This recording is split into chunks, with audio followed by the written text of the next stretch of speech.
C'est Clesme 3D, j'espère que vous allez bien. Moi ça va nickel, aujourd'hui on se retrouve pour la suite de la série sur mode Pro Leader du jeu Tour de France 2025.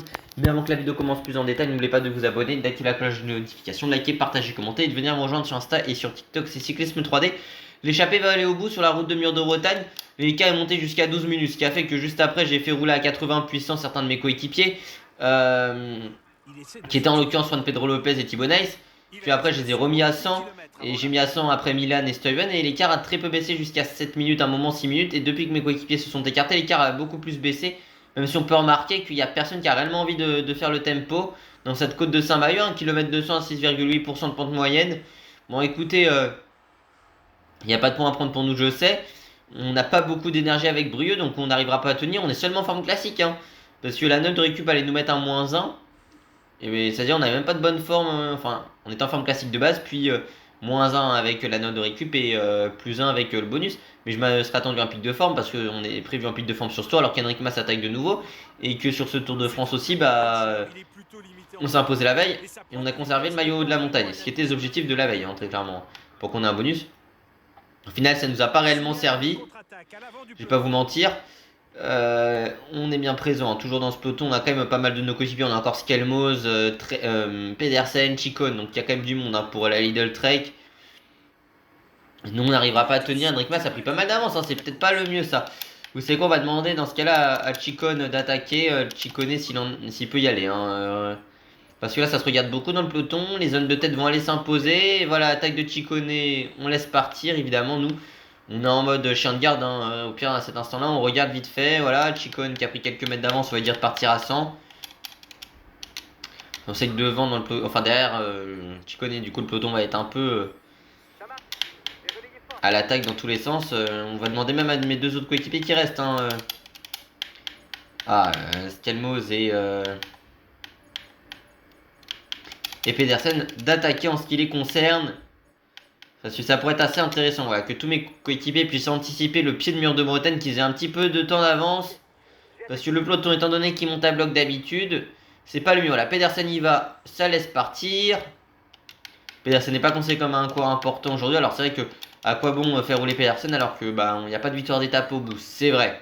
Surtout que mes coéquipiers sont mal placés au maillot vert parce que le Jonathan Milan n'est pas très bien. Voilà, Skelmos et Chicone, c'est pour du classement général, vous vous en doutez que j'ai fait partir. Mais Skelmos par contre est considéré comme coureur important. Ça c'est moins bien. Allez. En tout cas l'échappée elle va aller au bout. Ils arrivent au pied du Mur de Bretagne. Voilà, bon derrière c'est la Soudal Quickstep qui roule. On roule évidemment pas pour le classement par équipe en partant comme ça, hein, parce que c'est vrai qu'on pourrait se dire avec 3 de mes coureurs qui partent, c'est un peu du classement par équipe. Non. C'est vrai que le fait que la victoire d'étape ne soit même pas dans une échappée, c'est un peu chiant, parce que, enfin, que ce soit échappée qui joue à victoire d'étape, parce que Pedersen aurait vraiment pu être encore important comme Chicone ou comme Skelmos aujourd'hui. Chicone et Skelmos vont être intéressants, en tout cas surtout Chicone pour récupérer du temps. On va arriver au pied du Mur de Bretagne dans quelques instants, on reprend cette route-ci, qui était pas très loin de là où je suis allé camper. Enfin, voilà, on était un moment sur la gauche de cette route-là, qui est un peu une sorte de nationale si on peut dire ça. Voilà, par contre, voilà, Chicone, enfin Skelmos a un retour, c'est celui de Mats Pedersen qui va essayer de l'amener au mieux. Enfin, dans tous les cas, c'est vrai que ça va faire perdre du temps à un Chicone, et c'est peut-être pas le mieux dans ce cas-là. Bah ouais, j'avoue que c'est peut-être pas le mieux pour le moment. C'est ça que je voulais faire. Mais c'est pas ça que je voulais, voilà. C'est vrai que c'est peut-être pas le mieux ce qu'on leur a demandé de faire ici, parce que Chicone est encore avec un peu d'avance. Au pied du Mur de Bretagne en ce qui concerne Chicone. Allez, et Marquechi qui est dans un duo devant, c'est fini pour Louis Barré. Ça doit être une étape assez intéressante à suivre, je pense. Parce que là, d'avoir une échappée qui va au bout à Mur de Bretagne, c'est une première. Chicone qui est toujours devant, du coup Chicone, allez, fait le Mur de Bretagne à bloc, et idem, hein, pour mes autres coéquipiers, ils vont essayer de le faire à bloc. Nous on était de retour au port du top 10, hein, du classement général, je le rappelle. Après notre échappée de la veille, c'est dur pour nous, on se fait déposer. On se fait totalement déposer. Et Chicone, lui, est censé monter à bloc, mais il arrive même pas à réduire l'écart, hein. Ah si, ça y est, parce que devant il doit être en défaillance, victoire de Marc Hirschi. Ici, on est juste après là où je devais être, hein, IRL. Allez, est-ce qu'il peut faire turbogel plus attaquer, Chicone? Allez, est-ce qu'il en a la capacité ici? Nous, on est en queue de peloton pour le moment. Pogacar qui est parti. qui a la chasse de Giulio Ciccone qui va récupérer du temps par rapport à quelques adversaires au classement général, mais pas par rapport à Enric Mas qui finalement Enric Mas aura très bien géré entre guillemets son coup en partant de loin, même si j'ai demandé quand même à Ciccone de rouler à 100, mais visiblement ça a été très peu bénéfique pour lui. Bah nous, vous savez quoi, on va même être en difficulté sur le sommet de cette ascension, voilà. On va perdre du temps aujourd'hui au sommet de Mur de Bretagne. Avec Brie-Roland, de toute façon je jouais pas le général, on va perdre du temps sur les 2 prochaines étapes aussi, donc voilà, on va quand même saluer j'allais dire nos compatriotes. En tout cas, étant donné qu'avec Brie-Roland c'est un corps breton en Bretagne, on va pouvoir entre guillemets saluer voilà la ferveur populaire bretonne et rendre hommage à nos supporters qui sont venus sur le bord de la route. Il y avait eu un groupe d'ultra costaud à ce moment-là, bah sur cette étape-ci, bah, on va dire qu'il y a le groupe d'ultra de Brie-Roland qui était présent dans Mur de Bretagne et qu'il a voulu rendre hommage à ses supporters qui sont venus. En saluant évidemment sur la ligne d'arrivée. Ouais, Mur de Bretagne qui a été très difficile pour nous, je vais pas vous mentir. De toute façon, on a quasiment plus d'énergie, hein, et le peloton a monté à bloc. Victoire de Marc Hirschi pour la Tudor, première victoire de l'histoire de la Tudor sur le Tour de France. Marc Hirschi qui s'impose, le général sur les épaules de Remco Evenepoel, le maillot jaune toujours bien accroché sur les épaules du Belge Tim Merlier, un autre Belge qui est maillot vert, le maillot blanc un peu rouge sur les épaules, toujours du Breton Brie-Roland. De cette formation Lidl Trek et le maillot blanc toujours sur les épaules de Remco Evenepoel.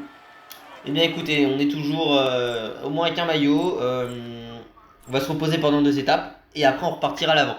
Victoire de Marc Hirschi, le Suisse de la Tudor Pro Cycling Team en 4h28 minutes et 23 secondes avec 10 secondes de bonification pour lui.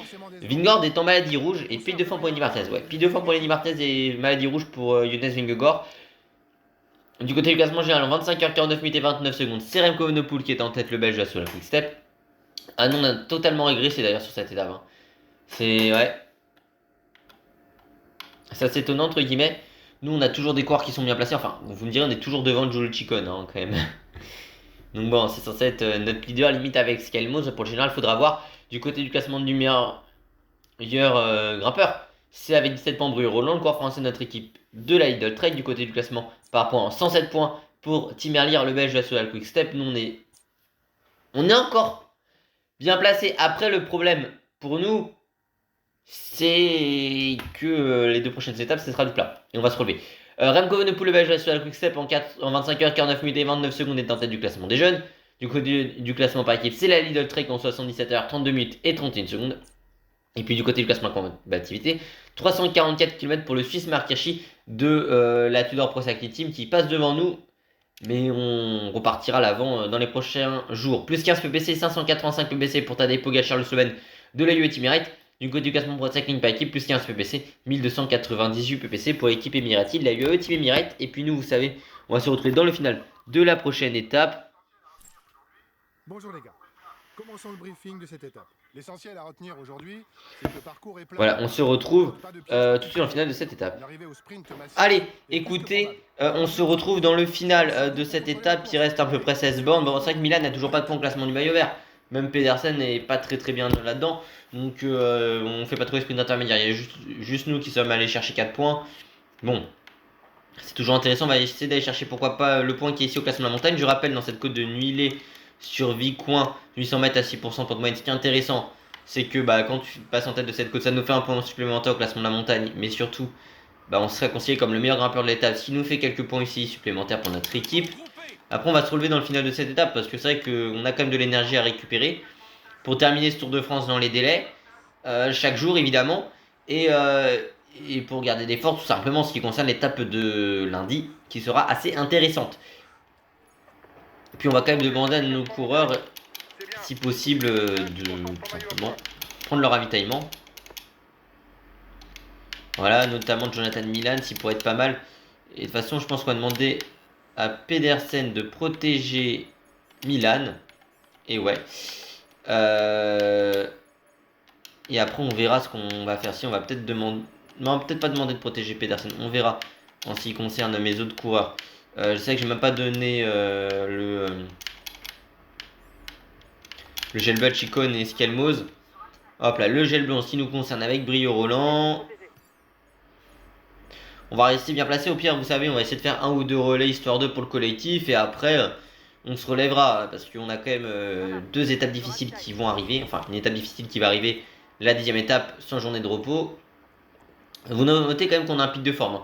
Ouais, le jeu ne nous l'a pas donné pour l'étape de Mur de Bretagne. On aurait eu ce pic de forme là la veille à Mur de Bretagne. Ça aurait été intéressant et je pense qu'on aurait roulé très tôt derrière l'échappée, si vous voulez mon avis.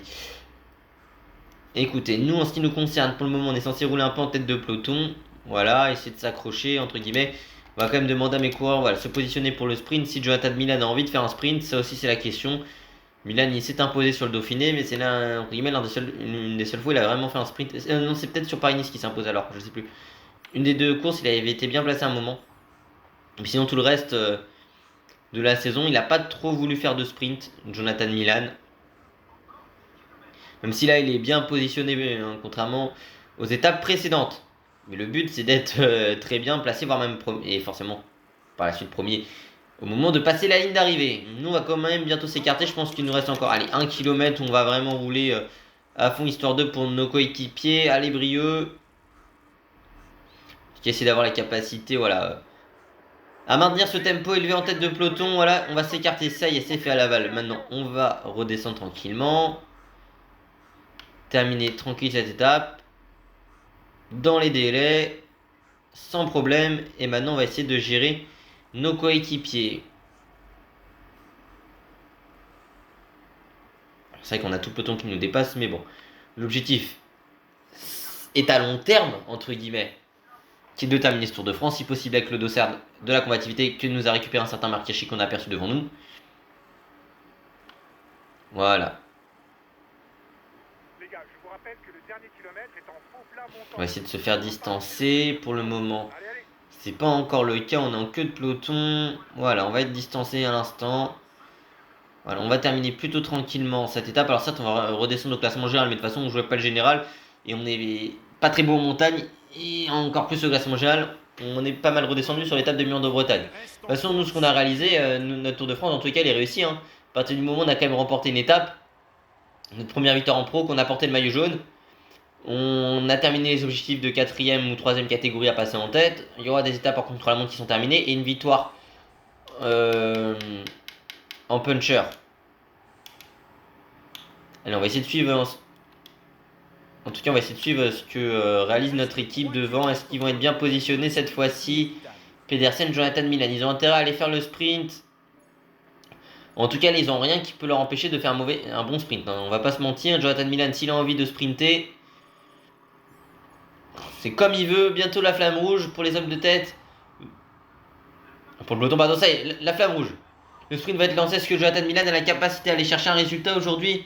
Jonathan Milan, allez, est-ce qu'il peut remonter? Pourquoi pas, ça va être difficile pour lui. C'est Binyam Yermek qui est en tête de la course, même si Milan a récupéré une ou 2 positions. Mathieu Brennan, ou pas le retour de Mathieu Brennan, victoire de Mathieu Brennan.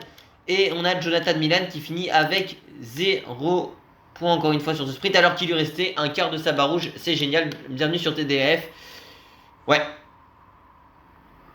Il va même faire hors du top 15, victoire de Mathieu Brennan. Bah les gars, on est le mieux de notre équipe pour le classement du maillot vert, c'est pas de notre faute au bout d'un moment. Maintenant on va limite jouer les sprints, hein, ce que je ne voulais pas trop faire. 16ème Milan, il en récupère 0. Hein. Il a vraiment 0 points de classement par point depuis le début de ce tour, on a l'étape 8, c'est génial. Même avec Merlier, on a mieux géré nos sprints et pourtant on a été catastrophique sur le tour en temps réel. Et nous, en ce qui nous concerne, on va terminer cette étape de nouveau. Voilà, on va être présent à l'arrivée, dans les délais. Et puis, comme j'ai dit, hein, sur ce Tour de France, aussi l'étape 10 qui va nous intéresser, au-delà de faire des kilomètres à l'avant pour le classement de la combativité, ça va être, avant la journée de repos, évidemment, d'aller chercher un truc qui nous manque, enfin un truc non, mais en tout cas de passer en tête de difficulté de 2ème catégorie. Ce qui va être notre objectif principal sur la suite de ce tour. Si on peut aller chercher des premières catégories, ce serait excellent. Même si ça va être trop dur pour nous, je pense. Mathieu Brennan qui s'impose ici pour le jeune Britannique. Remco Evenepoel en jaune, en vert, toujours Merlier. Le maillot blanc pour rouge, toujours sur les épaules du Breton, Brieux Roland. Et le maillot blanc sur les épaules de Remco Evenepoel. Très bien, très bien. Ah, c'est du gâché, mais c'est de la faute de Milan. Hein.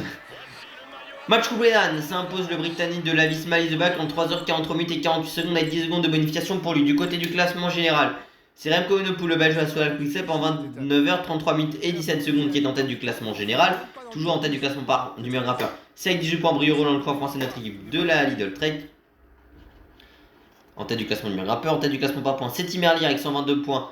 Le belge de la Lidl, de la Solar Quickstep, pas de la Lidl Trek. Du côté du classement, déjà c'est Remco Evenepoel. En tête, le belge de la Solar Quickstep justement en 29h33 minutes et 17 secondes. Et puis du côté du classement par équipe, c'est l'équipe américaine, du coup notre équipe de la Lidl Trek en 88h43 minutes et 55 secondes. Et puis du côté du classement de la combativité, 344 km toujours pour Marc Hirschi, le Suisse de la Tudor Pro Cycling Team. Très bien. Du côté du classement Pro Cycling individuel, plusieurs PBC, 585 PBC pour Tadej Pogacar, le Slovène de la UAE Team Emirates. Et du côté du classement Pro Cycling par équipe, plusieurs PBC, 1298 PBC pour l'équipe émirati de la UAE Team Emirates. On est toujours deuxième dans ce classement, on a récupéré 5 points de notre part, 60 PBC quand même pour la Visma. Et qui se rapproche dangereusement de nous.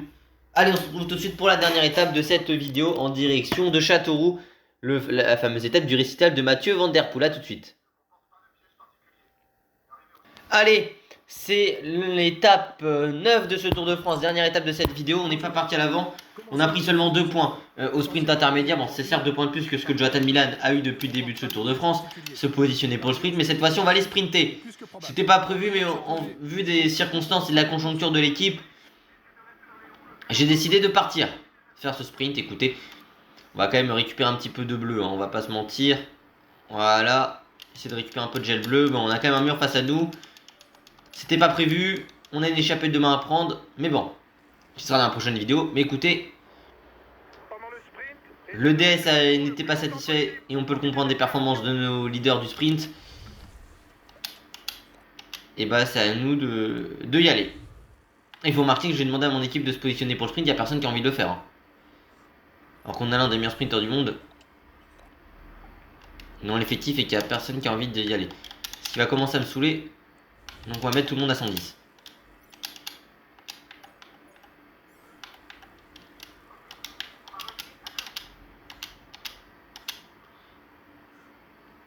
Voilà. Il y a le train de l'Alpecin qui est à nos côtés. On doit marquer des points. On va essayer de faire un résultat avec Brio Roland. On va voir si on sera le meilleur de l'équipe. Voilà, regardez, tout le monde est de retour. Est-ce que se positionner pour le sprint, ça donne envie à mes coéquipiers de le faire? J'espère. Là, t'as la Alpecin, ils sont en train de se faire un 4, un chrono par équipe, mais ils sont en train de partir à 4, c'est génial. C'est la logique TDF, voilà, T-Bordel, Grosso, Vermerge, Van Der Poel, Caden Groves. Il manque Philipsen, qui va venir, Milan, il est en train de dépenser de l'énergie bêtement. Heureusement que je vais demander, voilà, ça y est, tout le monde va se préparer pour le sprint, y compris nous. Sauf que nous, on risque de faire un meilleur résultat que certains de notre équipe. Regardez, Milan est obligé de faire des 15 000 relances là. Alors ça, nous on entame le sprint en 30e position, mais bon, on aura du rouge au moment de lancer ce sprint, justement. On va lancer juste avant la flamme rouge. Allez, est-ce qu'on a la capacité à remonter? Pourquoi pas avec Brio Roland? Allez, est-ce que Brio Roland peut remonter pour notre équipe? Et voilà, 9ème au sprint et meilleur de notre équipe. Allez, on continue de marquer des points ici, hein. Meilleur Lidl Trek aujourd'hui, c'est Brio Roland. C'était pas prévu au préalable, mais bon. Il fallait agir pour l'équipe. Je suis curieux de voir. Bah oui, mais Milan et tout, ils en sont arrêtés. Et à moins que j'ai été mauvaise langue, hein. À moins que j'ai été mauvaise langue et que.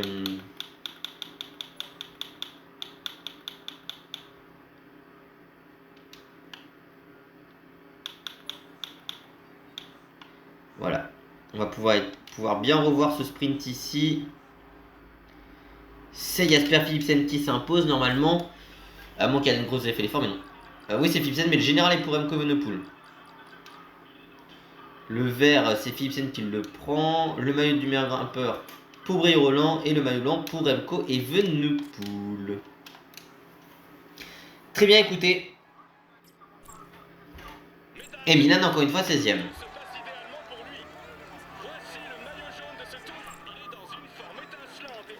Jasper Philipsen, le belge de la Alpecin de Koenig, s'impose en 3h42 minutes et 53 secondes avec 10 secondes de bonification pour eux. Du côté du classement général, c'est toujours Remco Evenepoel en 33h16 minutes et 10 secondes qui est en tête du classement général. En tête du classement du meilleur rappeur, 18 points pour Brie Roland, le corps français de notre équipe. 2, la ligne de trait du côté du classement par points, 168 points pour Jasper Philipsen, le belge de la Alpecin de Koenig. Pardon, du côté du classement des jeunes, c'est Remco Evenepoel en 33h16 minutes et 10 secondes pour le belge de la Soudal Quick-Step. Du côté du classement par équipe, c'est l'équipe américaine, notre équipe de la Lidl Trek est en tête en 99h, 52 minutes et 34 secondes. Et puis du côté du classement de la combativité, 430 km pour Alberto Bettiol qui prend la première position pour l'italien de la Astana Kazakhstan Team. Très bien. Du côté du classement Pro Cycling individuel, 585 ppc plus 0 ppc pour Tadej Pogacar, le Slovène de la UAE Team Emirates. Plus 0 ppc, 1298 ppc pour l'équipe Emirates, la UAE Team Emirates en tête du classement Pro Cycling par équipe. Nous, on va se retrouver très bientôt pour la suite de la série sur notre Proider. C'était Cyclisme 3D, n'oubliez pas de vous abonner, d'activer la cloche de notification, de liker, partager, commenter. Venez me rejoindre sur Insta et sur TikTok, c'est Cyclisme 3D. Portez bien, à la prochaine. Ciao, ciao.